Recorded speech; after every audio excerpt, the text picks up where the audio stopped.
Hello everyone, welcome back to another English to Hindi translation video. So दोस्तों, आज लेकर आई हूँ एक स्टोरी जिसका टाइटल है the woman and the hunchback. बहुत अच्छी स्टोरी है। बहुत सारे नए नए वर्ड मीनिंग आपको सीखने को मिलेंगे। तो चलिए फटाफट से अपना word to word Hindi translation हम शुरू करते हैं। वुमन का मतलब होता है महिला, औरत, स्त्री या फिर नारी। ठीक है। एंड यानी कि और। द हंचबैक, हंचबैक वो इंसान होता है जिसकी कमर पर कुबड़ सा निकला होता है, आगे की तरफ इंसान झुका होता है ना। तो हंच का मतलब एक तरीके से झुकना या फिर झुका होना होता है। और बैक का मतलब होता है कमर, यानी कि कमर की तरफ से झुका हुआ, जिसे हम कुबड़ा भी कह सकते हैं। जैसे किसी इंसान को कुबड़ निकला होता है तो उसे कुबड़ा या फिर कुब्जा भी कहते हैं, है ना। वह इंसान जिसके कमर पे कुबड़ सा निकला होता है उसको हम हंचबैक कहते हैं। तो ये एक महिला और एक कुबड़े इंसान की कहानी है। Once there was a woman who always kept food on her window for the poor. Once यानी कि एक बार। देयर वॉज, देयर का अपना अलग कोई मतलब नहीं है क्योंकि इंट्रोडक्टरी ये वर्ड है, इंट्रोडक्शन देने के लिए, सिर्फ परिचय देने के लिए ये लिखा गया है। वॉज यानी कि था या फिर थी। अ यानी कि एक। वुमन महिला, स्त्री या फिर नारी। हु ऑलवेज केप्ट, हु यानी कि जो, ऑलवेज हमेशा, केप्ट रखती थी। कीप से बना है केप्ट। कीप की पास्ट फॉर्म, कीप का मतलब रखना या फिर जारी रखना, और केप्ट रखा या फिर रखी या फिर रखती थी या फिर जारी रखती थी। ठीक है। फूड का मतलब खाना यानी कि आहार या फिर भोजन। ऑन का मतलब पर। हर विंडो उसकी खिड़की। विंडो क्या होती है? खिड़की। फॉर के लिए। द पुअर, पुअर यानी कि गरीब। मीनिंग समझते हैं। वंस एक बार, देयर वॉज अ वुमन एक महिला थी, हु ऑलवेज केप्ट फूड जो हमेशा खाना रखती थी, ऑन हर विंडो अपनी खिड़की पर, फॉर द पुअर गरीब लोगों के लिए। ठीक है। A hunchback used to take that food every day, but he never thanked the woman. A hunchback यानी कि एक कुबड़ा इंसान।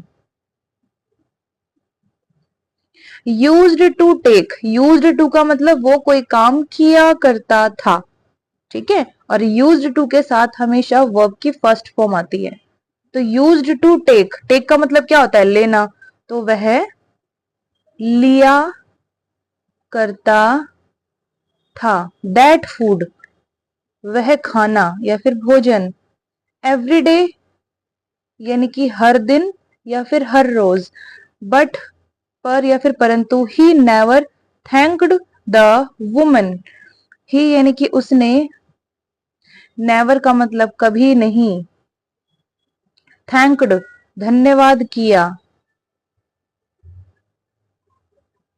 ठीक है। द वुमन यानी कि औरत को, महिला को, स्त्री को या फिर नारी को। वुमेन के बहुत सारे मतलब निकलते हैं। ठीक है।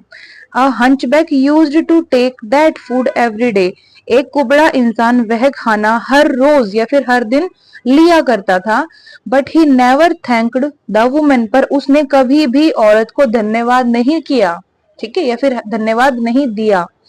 ही would only say the evil you do remains with you, the good you do comes back to you. ठीक है। ही वुड ओनली से, ही यानी वह, वुड का मतलब वो कोई काम पास्ट में करता था। ठीक है ना। तो ही वुड ओनली से, और वुड के साथ जब ये दिखाया जाएगा कि वो कोई काम किया करता था, तो जो काम आएगा, जो वर्ब आएगा, उसकी फर्स्ट फॉर्म आएगी। ठीक है। ही वुड ओनली से, वह, ओनली का मतलब सिर्फ, वुड से। ठीक है। इसका मीनिंग क्या निकलेगा? ही वुड ओनली से, वह सिर्फ कहा करता था, कहा करता था। The evil you do, evil का मतलब बुराई या फिर कोई भी बुरा काम। यू डू तुम करते हो या फिर आप करते हो। रिमेन्स, रिमेन का मतलब रहना। ठीक है। रिमेन का मतलब रहना इन द सेंस, स्टे का भी मतलब होता है रहना। रिमेन का मतलब वो साथ में रहना या फिर बचे रहना। ठीक है। तो रिमेन्स यानी रहता है। विद यू, विद यानी के साथ, यू यानी कि तुम, तो तुम्हारे साथ, विद यू तुम्हारे साथ। The good you do, good यानी कि अच्छा, यू डू यानी कि तुम करते हो। कम्स बैक, कम्स यानी कि आता है, बैक का मतलब क्या होता है, वापस। टू यू, यहां पर टू का मतलब है पास, के पास, किसके पास, यू यानी कि तुम, तो तुम्हारे पास। ठीक है, मीनिंग समझते हैं। ही वुड ओनली से, वह सिर्फ कहा करता था। द एविल यू डू, जो बुराई तुम करते हो, रिमेन्स विद यू, वो तुम्हारे साथ रहती है। द गुड यू डू, जो अच्छा काम तुम करते हो, कम्स बैक टू यू, वो तुम्हारे पास वापस आता है। यानी जो भी अच्छा काम तुम करते हो उसका फल तुम्हें वापस मिलता है। ठीक है। The woman felt bad, the woman यानी उस औरत ने क्या किया, फेल्ट यानी कि महसूस किया, महसूस किया, फेल्ट बना है फील से, फील की पास्ट फॉर्म। बैड का मतलब बुरा। द वुमन फेल्ट बैड यानी औरत ने बुरा महसूस किया। One day the woman added poison to the food, one day यानी कि एक दिन, द वुमन यानी उस औरत ने क्या किया, एडेड, ऐड किया यानी कि मिलाया, ऐड करने का मतलब होता है जोड़ना या फिर मिलाना। पॉइजन, पॉइजन क्या होता है, विष या फिर जहर। टू द फूड, यहाँ पर टू का मतलब है में, द फूड यानी कि आहार, भोजन या फिर खाना। ठीक है। द वुमन फेल्ट बैड यानी औरत ने बुरा महसूस किया। वन डे एक दिन, the woman added poison to the food, औरत ने खाने में विष मिला दिया या फिर जहर मिला दिया। ठीक है। But later she threw the food and kept fresh food, but पर या फिर परंतु, लेटर यानी कि बाद में, शी थ्रू यानी कि उसने, थ्रू यानी कि फेंक दिया, थ्रू किससे बना है, थ्रो से बना है, THROW, थ्रो, थ्रो करना, फेंकना किसी चीज को। थ्रू होती है second form, throw, threw, thrown, ये होती है तीनों फॉर्म्स। ठीक है। तो यहाँ पर कौन सी यूज हुई है, सेकंड फॉर्म यानी कि फेंक दिया, द फूड यानी कि खाना, पर बाद में शी थ्रू द फूड, उसने खाने को फेंक दिया क्योंकि उसने जहर मिलाया था।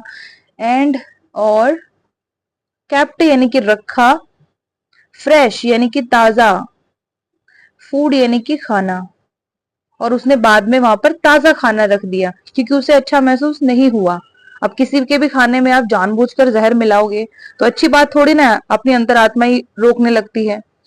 Now the woman's son had gone to seek the fortune, now यानी कि अब, द वुमन्स सन, वुमन यानी कि औरत, अपोस्ट्रोफेस का मतलब काके की, सन क्या होता है, बेटा।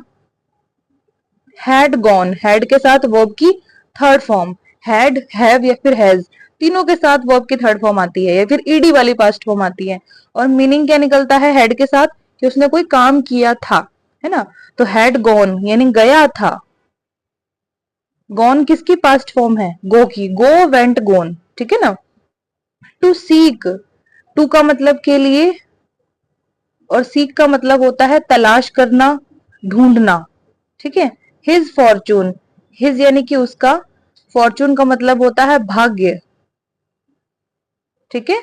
नाउ अब, द वुमेन्स सन यानी कि औरत का बेटा, हैड गॉन गया हुआ था, टू सीक हिज फॉर्चून अपना भाग्य तलाश करने के लिए। ठीक है।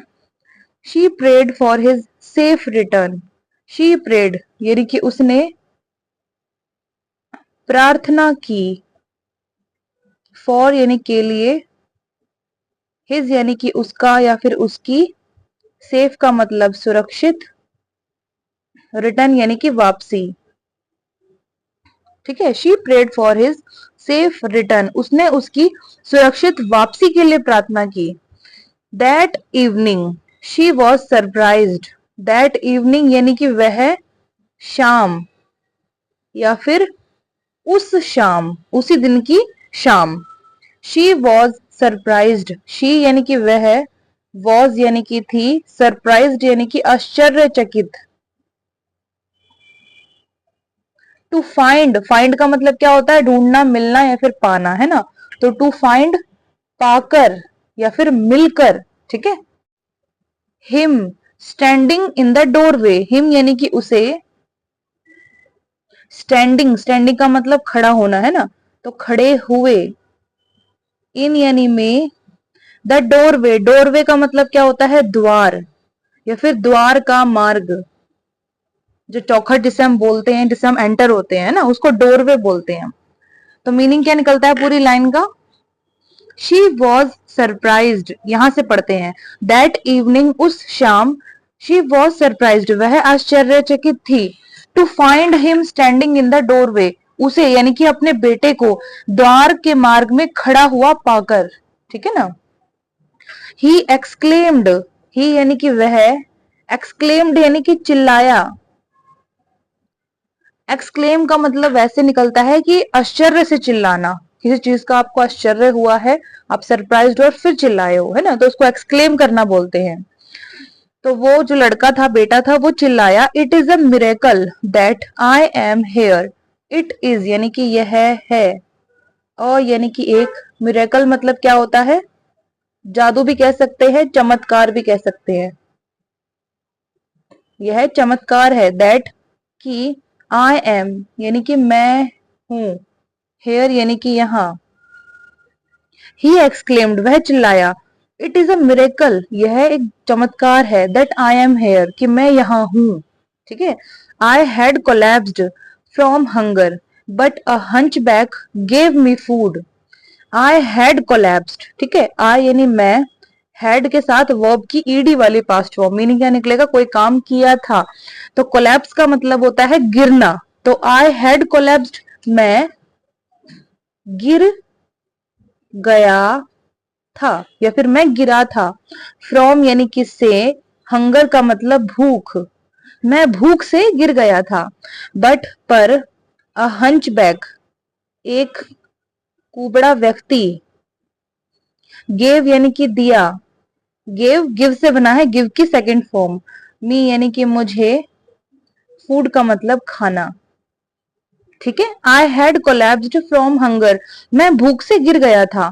बट अ हंचबैक पर एक कुबड़े ने, गेव मी फूड मुझे खाना दिया। When the mother heard this her face turned pale, when यानी कि जब, द मदर यानी जो उसकी माँ थी वो, हर्ड यानी कि सुना, दिस यानी कि यह है, जब उसकी माँ ने यह सुना, हर फेस यानी कि उसका चेहरा, टर्न्ड, टर्न करना, बदलना या फिर मुड़ना, ठीक है। पर यहां पर जो टर्न है इसका मतलब है बदल गया, क्योंकि ईडी लगा है, पास्ट फॉर्म है, तो बदल गया। पेल, पेल का मतलब होता है फीका, या फिर इसको हम पीला भी कह सकते हैं, ठीक है। When the mother heard this, जब माँ ने यह सुना, her face turned pale, उसका जो चेहरा था वो पीले रंग में बदल गया। She realized the significance of the hunchback's word. She realized यानी कि उसने महसूस किया, द सिग्निफिकेंस, सिग्निफिकेंस का मतलब होता है महत्व या फिर अर्थ या फिर मतलब, ऑफ काके की, द हंचबैक्स वर्ड्स, हंचबैक यानी कि कुबड़ा इंसान, है ना। अपोस्ट्रोफियस का मतलब काके की, वर्ड्स यानी कि शब्द, ठीक है। मीनिंग समझते हैं। She realize the significance of the hunchbacks word, उसने कुबड़े इंसान के शब्दों के अर्थ को या फिर शब्दों के महत्व को महसूस किया। और उसके क्या शब्द थे? The evil you do, the evil यानी कि बुराई, यू डू यानी कि तुम करते हो, रिमेन्स विद यू, रिमेन्स यानी कि रहता है, विद यू यानी कि तुम्हारे साथ, जो बुराई तुम करते हो वो तुम्हारे साथ रहती है। The good you do comes back to you, the good यानी कि अच्छा, यू डू यानी कि तुम करते हो, जो अच्छा तुम करते हो, कम्स बैक, कम्स यानी कि आता है, बैक का मतलब वापस, टू यू तुम्हारे पास, यहाँ पर टू का मतलब के पास है, ठीक है। क्या थे उसके वर्ड्स जिसका सिग्निफिकेंस यानी महत्व या फिर अर्थ उसकी माँ ने समझा था? द एविल यू डू यानी जो बुराई तुम करते हो, रिमेन्स विद यू वो तुम्हारे साथ रहती है। द गुड यू डू जो अच्छा तुम करते हो, कम्स बैक टू यू वो तुम्हारे पास वापस आता है ना। और ये उसी दिन की बात थी जब उसकी माँ ने खाने में पॉइजन मिला के रखा था, और वो उसी दिन का खाना था जो उसकी माँ ने बाद में रियलाइज होने के बाद बदल दिया था फ्रेश फूड से, है ना। फिर वो फ्रेश फूड जो ताजा खाना उसकी माँ ने रखा, पॉइजन वाला खाना हटा के वो खाना वो हंचबैक ले गया, और वही खाना उस दिन उसके बेटे ने खाया जिस दिन वो भूख से गिर गया था। तो कितना यहाँ पर स्टोरी एक दूसरे को कनेक्ट करती है ना। तो ये पूरी स्टोरी हो गई खत्म। चलिए फटाफट से इसको हम दोबारा दोहराते हैं। तो आज की स्टोरी का टाइटल था the woman and the hunchback, यानी एक औरत या महिला या फिर स्त्री या फिर नारी, कुछ भी कह लीजिए, उसकी और एक कुबड़े इंसान की ये कहानी है। वंस एक बार देयर वॉज अ वुमन, एक महिला थी, हु ऑलवेज केप्ट फूड जो हमेशा खाना रखा करती थी या फिर रखती थी, ऑन हर विंडो अपनी खिड़की पर, फॉर द पुअर गरीब लोगों के लिए। A hunchback used to take that food every day, एक कुबड़ा इंसान उस खाने को हर रोज या फिर हर दिन लिया करता था। But he never thanked the woman, पर उसने औरत को कभी भी धन्यवाद नहीं किया। ही वुड ओनली से, वो सिर्फ कहा करता था, द एविल यू डू जो बुराई तुम करते हो, रिमेन्स विद यू वो तुम्हारे साथ रहती है। द गुड यू डू जो अच्छा तुम करते हो, कम्स बैक टू यू वो तुम्हारे पास वापस आता है। द वुमन फेल्ट बैड यानी औरत ने बुरा महसूस किया। वन डे एक दिन, the woman added poison to the food औरत ने खाने में जहर मिलाया। बट लेटर पर बाद में, शी थ्रू द फूड उसने खाने को फेंक दिया, एंड केप्ट फ्रेश फूड और ताजा खाना रखा। नाउ अब द वुमेन्स सन यानी कि उस औरत का बेटा, हैड गॉन गया हुआ था, टू सीक हिज फॉर्चून अपने भाग्य की तलाश के लिए। She prayed for his safe return उसने उसकी सुरक्षित वापसी की प्रार्थना की। दैट इवनिंग उस शाम, शी वॉज सरप्राइज्ड वह आश्चर्यचकित थी, to find him standing in the doorway उसे यानी अपने बेटे को द्वार के मार्ग यानी कि जो चौखट होती है उस पर खड़े हुए पाकर। ही एक्सक्लेम्ड वह चिल्लाया, इट इज अ मिरेकल यह एक चमत्कार है, दैट आई एम हेयर कि मैं यहाँ हूँ। I had collapsed from hunger मैं भूख से गिर गया था। बट पर अ हंचबैक गेव मी फूड पर एक कुबड़े इंसान ने मुझे खाना दिया। When the mother heard this जब माँ ने यह सुना, her face turned pale उसका जो चेहरा था वो पीला पड़ गया या फिर पीले रंग में बदल गया। She realized the significance of the hunchback's word यानी कि उसने कुबड़े इंसान के शब्दों के महत्व को महसूस किया। द एविल यू डू जो बुराई तुम करते हो, रिमेन्स विद यू वो तुम्हारे साथ रहती है। द गुड यू डू जो अच्छा तुम करते हो, कम्स बैक टू यू वो वापस तुम्हारे पास आता है। ठीक है, तो ये पूरी स्टोरी हो गई खत्म। इसको हमने दोबारा भी दोहरा लिया, एक एक वर्ड का अच्छे से मतलब भी हमने समझ लिया। अब हम इसका मॉरल देखते हैं, यानी ये जो स्टोरी है हमें शिक्षा क्या देती है। Always do good and forget, always यानी कि हमेशा, डू का मतलब करना है ना, तो करो, गुड का मतलब अच्छा, एंड फॉरगेट, और फॉरगेट का मतलब क्या होता है, भूलना, तो भूल जाओ। हमेशा अच्छा करो और भूल जाओ, ऑलवेज डू गुड हमेशा अच्छा करो, एंड फॉरगेट और उसे भूल जाओ। जो अच्छा काम तुम कर रहे हो उसके एवज में तुम किसी का थैंक, है ना, कोई तुम्हें थैंक यू कहे, ऐसा अपना एटीट्यूड मत रखो। जो भी अच्छाई आप कर रहे हो उसको करो और भूल जाओ, इसी में सबकी भलाई होती है। क्योंकि वो चीज आपको फिर परेशान करती रहेगी कि मैंने उसके लिए अच्छा किया और उसने मुझे थैंक यू भी नहीं बोला, तो वो अपने आप नेगेटिविटी क्रिएट कर देगी, है ना। इसलिए सबसे बेटर यही चीज होती है कि किसी से थैंक्स बोलने की आप उम्मीद मत करो, अच्छा करो और भूल जाओ। ठीक है दोस्तों, तो कैसी लगी स्टोरी कमेंट सेक्शन में बताइएगा। एक एक वर्ड को अच्छे से समझाने की पूरी कोशिश की है, कोई चीज ना समझ में आए तो कमेंट सेक्शन में पूछिएगा जरूर, मैं आपको जवाब जरूर दूंगी। तो चलिए अब हम कल मिलते हैं एक दूसरी मजेदार टॉपिक वाली वीडियो के साथ। तब तक के लिए गॉड ब्लेस यू ऑल।